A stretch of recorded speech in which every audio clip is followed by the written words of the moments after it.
Le 9 mai 1940, un crépuscule tranquille enveloppait le village de Marnay, niché dans les collines de l'est de la France. Dans l'étable familiale, le lieutenant Pierre Thierry, en permission de 24 heures, serrait contre lui sa femme, Élise, et leur fils de 5 ans, Jean. L'odeur du foin et du lait chaud contrastait avec celle de la poudre et de l'acier qui hantait Pierre depuis des mois. C'était la drôle de Dodesheim, drôle de guerre, une attente interminable derrière la ligne Maginot, cette muraille réputée infranchissable. On dirait que la guerre a oublié la France, murmura Élise, la tête posée sur l'épaule de son mari. Pierre, lui, sentait l'angoisse lui étreindre la gorge. Les rapports du renseignement parlaient d'une agitation inquiétante côté allemand. Les Allemands n'oublient jamais Élise. Ils préparent leur coup, je le sens. Potot. Cette même nuit, à l'aube du 10 mai, le général-oberst Gerd von Rundstedt donna l'ordre de mise en marche. Le plan Fallgelb, plan jaune, était activé. Dans les cockpits des Junkers Ju 87, les Stuka, les pilotes vérifièrent leurs instruments.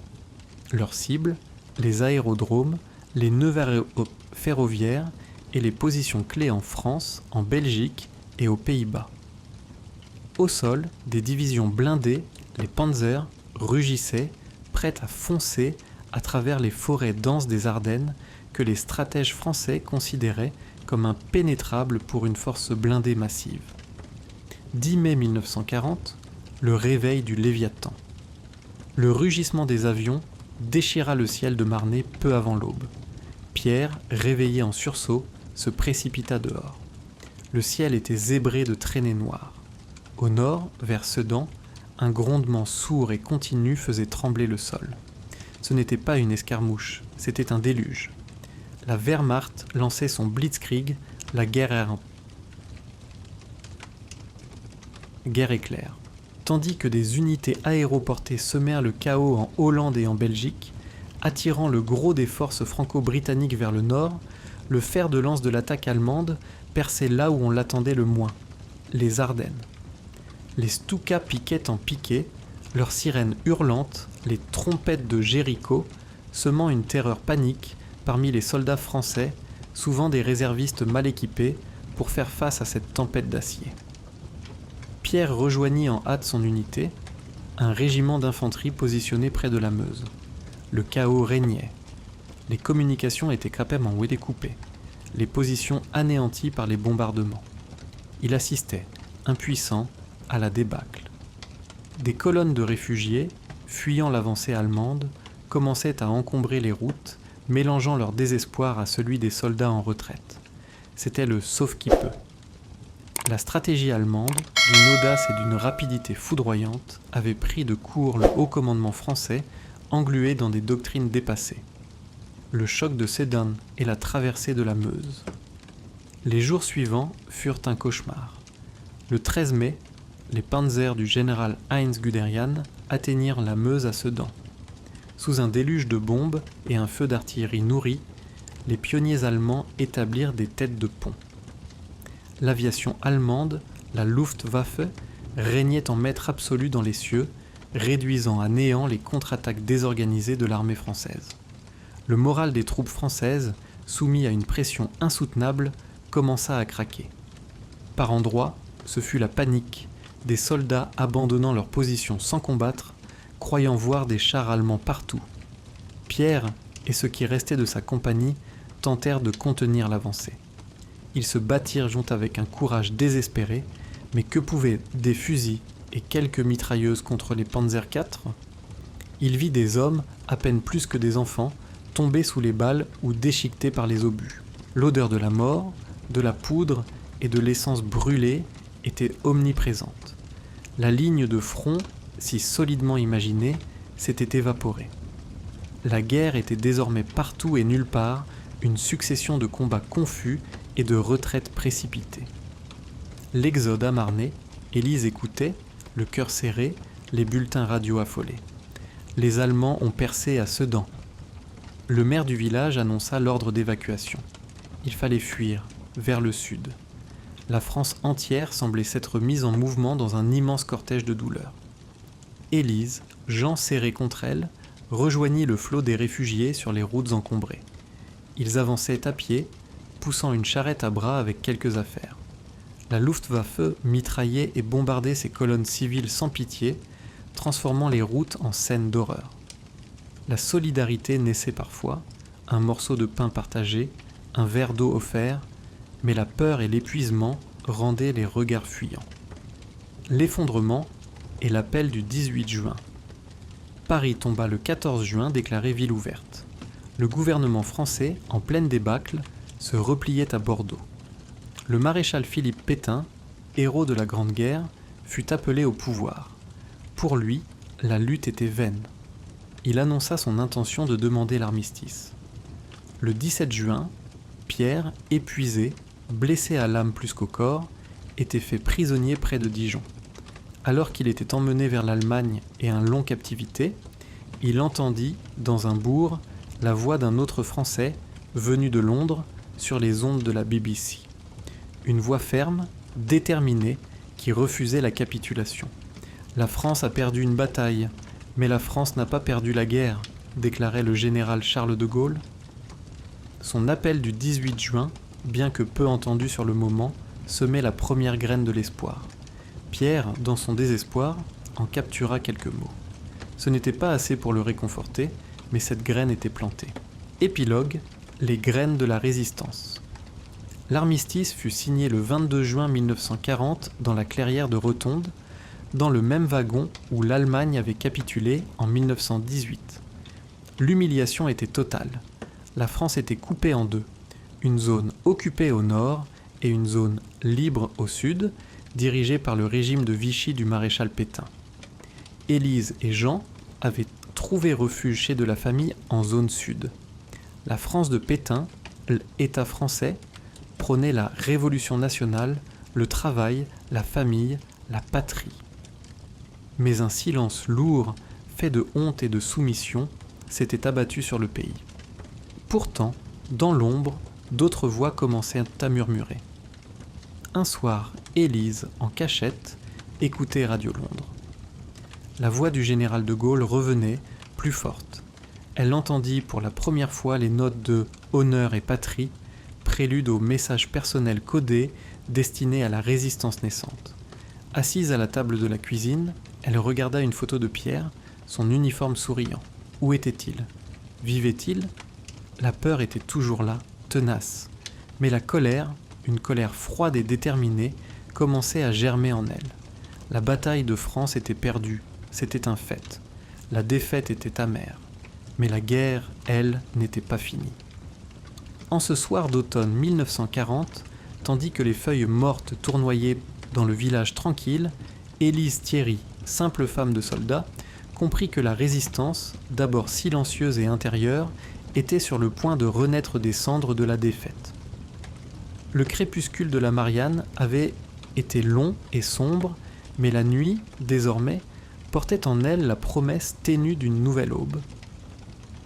L'hiver 1940-1941 fut l'un des plus froids que la France ait connu. Dans le petit village de Saint-Céré, en zone dite libre, Élise et Jean s'étaient installés dans la maison de sa tante, une bâtisse de pierre aux murs froids. Le charbon était rationné, la nourriture maigre. Les tickets de rationnement étaient la nouvelle monnaie, et chaque repas était une victoire sur la disette. L'image du maréchal Pétain, sévère et paternelle, trônait dans la salle de classe de Jean et sur les murs de la mairie. On apprenait aux enfants à vénérer le sauveur de la France, qui, disait-on, avait évité le pire en collaborant avec l'occupant. Pour Élise, chaque jour était un combat contre le désespoir. Les lettres de Pierre, lorsqu'elle en recevait, étaient courtes, caviardées par la censure allemande. Elles parlèrent du stalag en Poméranie, où il était détenu, de la faim, du froid, du travail forcé, mais jamais de révolte ouverte. C'était le silence qui lui faisait le plus mal. Où était l'homme fougueux qu'elle avait épousé ? Un après-midi, en allant chercher du pain, une pâle mixture grise et immangeable, elle croisa le regard d'un homme dans la file d'attente. Il portait une veste usée et avait l'air fatigué, mais ses yeux, d'un bleu perçant, scrutèrent les alentours avec une intensité inhabituelle. il laissa tomber un ticket de pain. En le ramassant pour le lui rendre, Élise vit qu'il y avait un minuscule morceau de papier plié glissé dessous. L'homme lui fit un imperceptible signe de tête avant de disparaître dans la foule. Le soir, seule dans sa chambre, elle déplia le papier. Il n'y avait que 3 mots, écrits à la machine, les sanglots longs. C'était le premier vers du poème de Verlaine, Chanson d'automne. Elle avait entendu à la radio de Londres, qu'elle écoutait en secret, que ce vers avait été utilisé comme message personnel pour annoncer le débarquement du jour J, bien avant qu'il n'ait lieu. C'était un leurre, mais le message était clair. Ce code était un symbole de la résistance. Son cœur battit la chamade. Ce n'était pas un appel aux armes, mais une reconnaissance, une main tendue dans l'ombre. Les 2 Frances. La France était désormais un pays déchiré. D'un côté, il y avait la France officielle de Vichy, celle de la collaboration d'État, incarnée par la poignée de main infamante entre Pétain et Hitler à Montoire en octobre 1940. La propagande vichiste travaillait à inculquer les valeurs de la Révolution nationale et vilipendait les fauteurs de guerre et les terroristes gaullistes. De l'autre côté, il y avait la France qui résistait. Une France encore minuscule, fragmentée, faite de réseaux cloisonnés et de gestes isolés. À s'insérer, Élise commença à percevoir les frémissements de cette France-là. Le boulanger, un homme bourru, lui glissait parfois un pain bis supplémentaire sans ticket. « Pour le gosse », grognait-il. Elle comprit plus tard qu'il était un lien dans la chaîne. La bibliothécaire, une vieille fille effacée, lui proposa un jour un livre interdit, Le silence de la mer de Vercors, un texte qui circulait sous le manteau et qui était un vibrant appel à la résistance intérieure. Petit à petit, prudemment, Élise se mit à aider. Sa première mission fut simple, déposer un paquet de vêtements dans une consigne de la gare de Cahors. Elle ne savait pas pour qui, ni pourquoi. La peur était un acide dans sa gorge. Chaque bruit de bottes dans la rue, chaque voiture noire de la Gestapo ou de la milice française lui glaçait le sang. Elle regardait Jean jouer dans le jardin et se demandait quel monde elle lui préparait. Pendant ce temps, dans le brouillard de Londres, la voix du général de Gaulle s'obstinait. Elle unifiait peu à peu les mouvements de résistance épars, les fédérait autour de la France libre et de son Conseil national. Jean Moulin, l'ancien préfet, était parachuté en France pour accomplir cette tâche herculéenne, unir sans uniformiser, coordonner sans étouffer. L'étincelle. Le printemps 1941 apporta une nouvelle terrible. Une lettre du Stalag, écrite par un camarade de Pierre, lui apprit que son mari avait été transféré dans un camp de représailles après une tentative d'évasion. Les conditions y étaient encore plus atroces. Cette nouvelle brisa le dernier rempart de résignation en Élise. La douleur se mua en une colère froide et déterminée. Elle contacta l'homme aux yeux bleus, dont elle avait appris le nom de code, Aristide. Elle lui offrit sa maison comme boîte aux lettres sécurisée. Les messages personnels de la BBC, ces phrases énigmatiques diffusées après les bulletins d'information, la tulipe est fanée, le chef aime le caviar, prenaient maintenant un sens direct.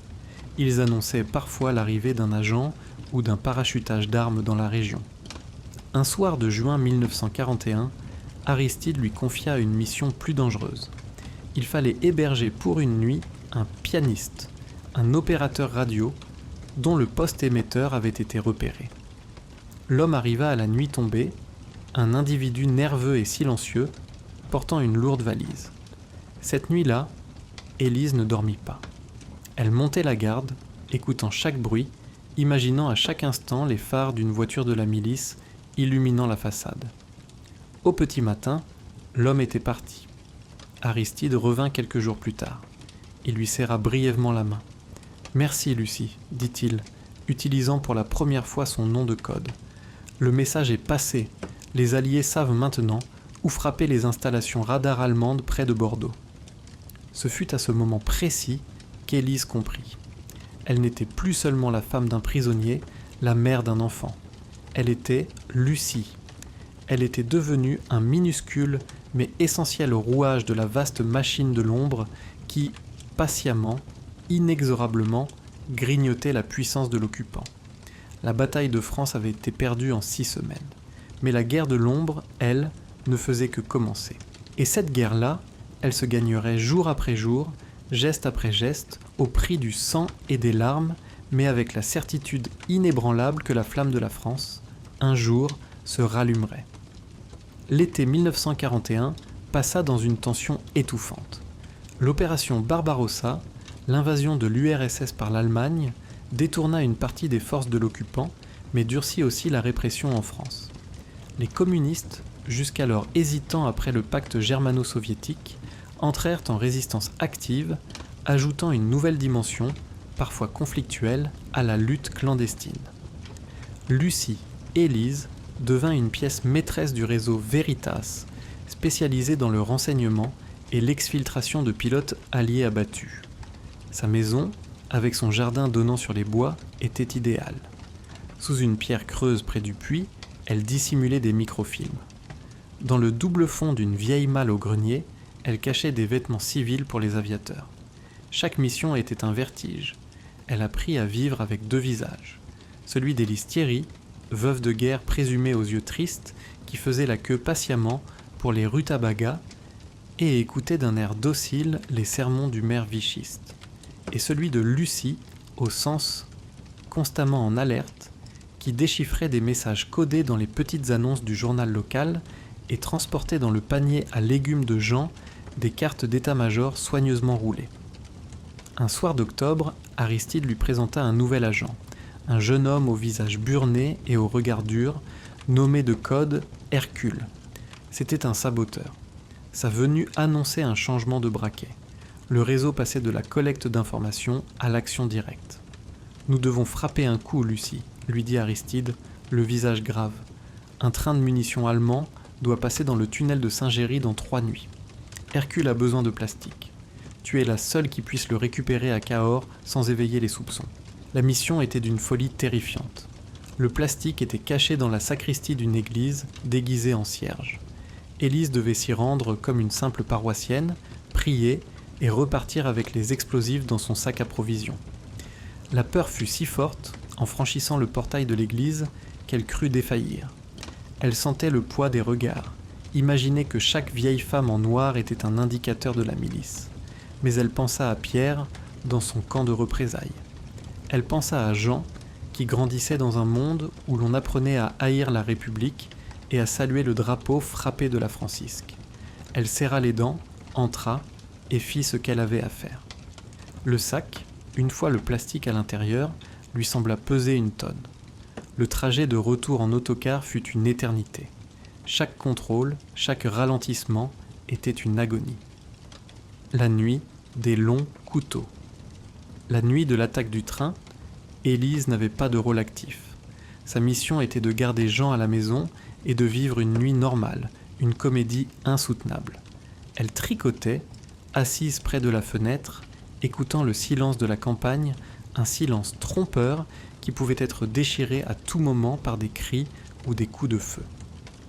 Soudain, une lueur orangée embrasa l'horizon au nord, suivi d'un grondement sourd qui fit trembler les vitres. Puis, plus rien. Le silence retomba, plus lourd, plus menaçant que jamais. Le lendemain matin, la nouvelle se répandit comme une traînée de poudre. Un accident ferroviaire allemand, disaient les uns avec un petit sourire en coin. Un acte de terrorisme communiste, hurlaient les haut-parleurs de Vichy. La répression fut immédiate et brutale. Des barrages miliciens furent dressés à toutes les sorties du village. Des perquisitions aléatoires eurent lieu. Aristide ne se présenta pas au rendez-vous habituel. La peur, cette vieille compagne, devint une obsession. Élise brûla tous les documents compromettants. Elle enseigna à Jean, d'une voix qu'elle voulait calme, ce qu'il devait dire et ne pas dire si on l'interrogeait. 2 jours plus tard, comme elle sortait pour chercher de l'eau au puits, elle vit une voiture noire, une traction avant, garée sur la place du village. Des hommes en imperméable beige en sortirent. Ils ne portaient pas l'uniforme allemand, mais celui, plus haïssable encore, de la milice française. Ils se dirigèrent droit vers la maison du boulanger. Elle le vit être frappé, traîné dehors, le visage en sang, devant sa femme et ses enfants hurlant. Le regard du boulanger croisa le sien, une fraction de seconde. Il n'y eut ni supplication ni dénonciation dans ses yeux, seulement une résignation terrible avant qu'on lui enfonce la tête dans la voiture. Le réseau était touché. Le prix du sabotage se comptait en vies humaines. Ce soir-là, en écoutant le crépitement de la TSF pour capter Londres, Élise pleura toutes les larmes de son corps. Non pas de peur, mais de rage impuissante et de chagrin.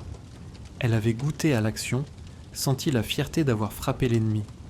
Mais aujourd'hui, la résistance avait un visage, celui du boulanger, un homme simple et courageux, emporté dans la nuit et le brouillard. La voix du général de Gaulle, ce soir-là, sembla s'adresser directement à elle, à travers les parasites. La flamme de la résistance française ne doit pas s'éteindre et ne s'éteindra pas. Elle se leva, essuya ses larmes. La bataille n'était pas finie. Elle venait de changer de nature. Elle était devenue une guerre sans pitié, une guerre où l'on risquait tout, à chaque instant. Et Lucie était prête à tout risquer. Pour la France. Pour Pierre. Pour que Jean n'ait pas à grandir définitivement dans l'ombre de la croix gammée. Le long et douloureux chemin vers la libération venait de franchir un nouveau seuil, teinté de sang et de cendres, mais éclairé par une détermination plus féroce que jamais.